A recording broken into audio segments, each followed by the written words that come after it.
So ngayon naman po ituturo natin paano ba mag-transfer. Paano mag-transfer ng it's either UNX sa account natin sa Unilive. So ngayon, ang ginawa ko po, yung nasa kabilang cellphone ko, nilagin ko muna dito.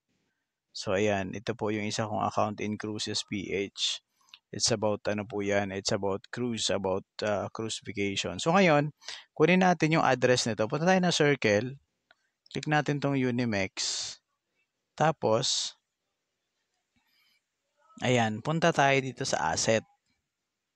Ayan, meron tong laman na 3 UNX. Ang gagawin po natin, click natin tong deposit. Ito pa rin yung gagamitin natin. Ayan, yung BIP20. Copy natin yan.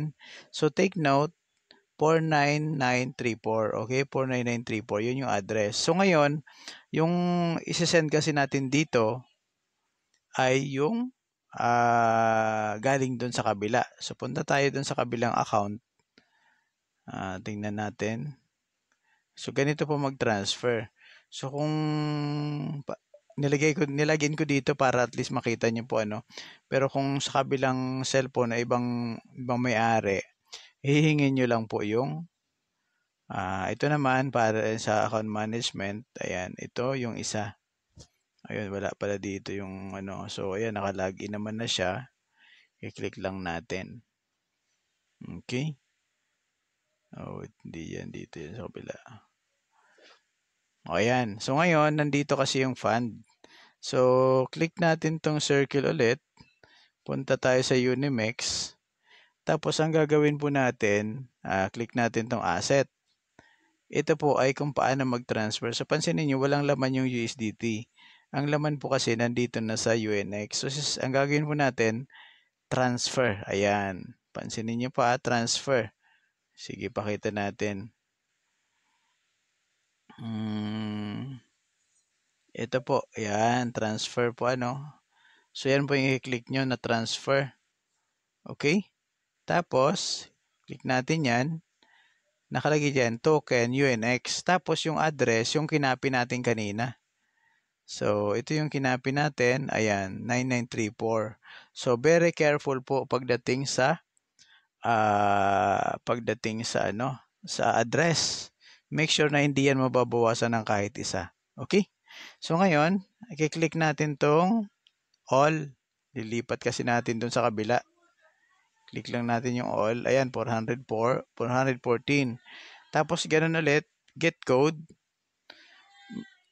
Magsisend naman yan doon sa ating email.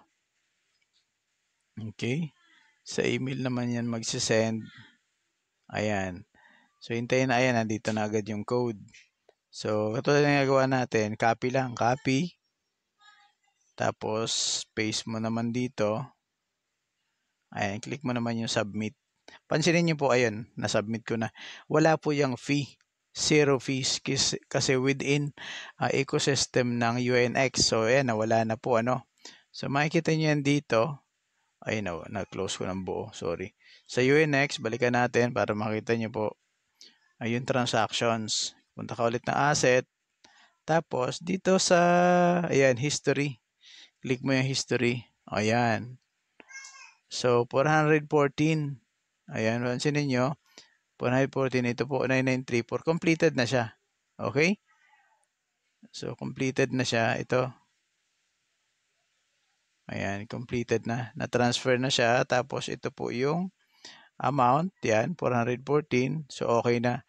So, ngayon, tingnan natin kung nandun na nga ba sa kabila. Okay, X natin to. So, ang gawin natin, ito, punta tayo sa kabilang account. Punta tayo sa, kasi nilagin ko lang para at least, ayun, hindi ko maalala yung password nito.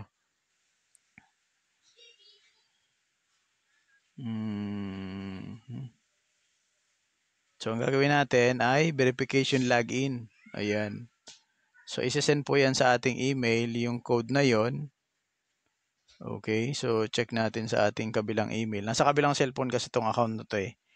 Nilipat ko lang siya for demonstration purpose. So, 9K12.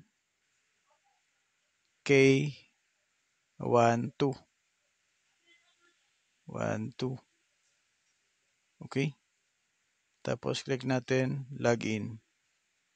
Ayan.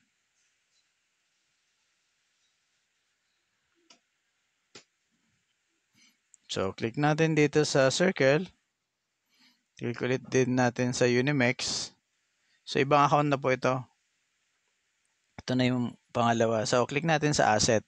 Ayan, dumating na. Papansin ninyo, nandito na siya sa UNX. 417 kasi may natitira yan kanina na 400. Ay na may siya.